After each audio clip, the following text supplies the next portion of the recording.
L'homme ne vivra pas de pain seulement, mais de toute parole qui sort de la bouche de Dieu. Voici votre moment de méditation quotidienne.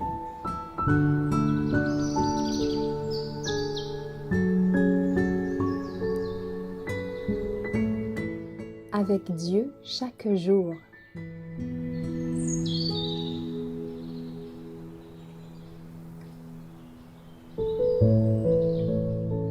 Attendre la puissance d'en haut, le 24 février. Restez dans la ville jusqu'à ce que vous soyez revêtus de la puissance d'en haut.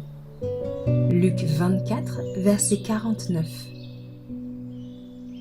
Toute âme vraiment convertie aura le désir intense d'amener les autres des ténèbres de l'erreur à la merveilleuse lumière de la justice de Jésus-Christ. La grande effusion de l'Esprit de Dieu, qui doit éclairer toute la terre de la gloire divine, ne se produira que lorsque nous formerons un peuple éclairé, qui saura par expérience ce que signifie être ouvrier avec Dieu. Quand notre consécration au service du Maître sera totale et sincère, Dieu déversera sans mesure son Esprit Saint. Mais cette effusion ne se produira que lorsque la plus grande partie de l'Église collaborera avec lui. Dieu ne peut pas déverser son esprit quand l'égoïsme et la recherche des jouissances se manifestent, quand règne un esprit semblable à celui que révèle cette réflexion de Caïn. Suis-je le gardien de mon frère? Quand le cœur des croyants est bouillant d'amour pour Dieu, ils travaillent sans cesse au service de Jésus. Ils manifestent la douceur du Christ et font preuve d'une fermeté d'intention qui ne faillira ni ne se découragera. Dieu emploiera des hommes humbles pour l'exécution de son œuvre, car il y a une grande vigne qui réclame des ouvriers. La promesse du Saint-Esprit n'est pas limitée à une époque ou à une race.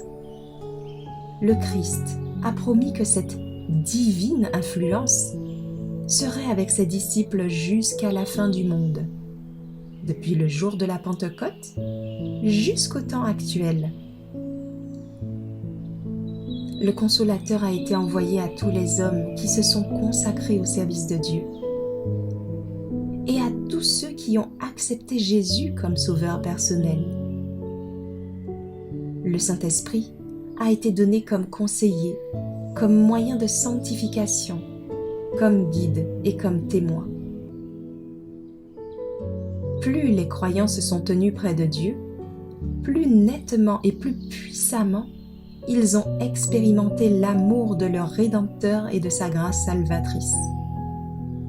Les hommes et les femmes qui, pendant de longs siècles de persécutions et d'épreuves, jouirent dans une large mesure de la présence du Saint-Esprit, ont été comme des signes et des prodiges dans le monde.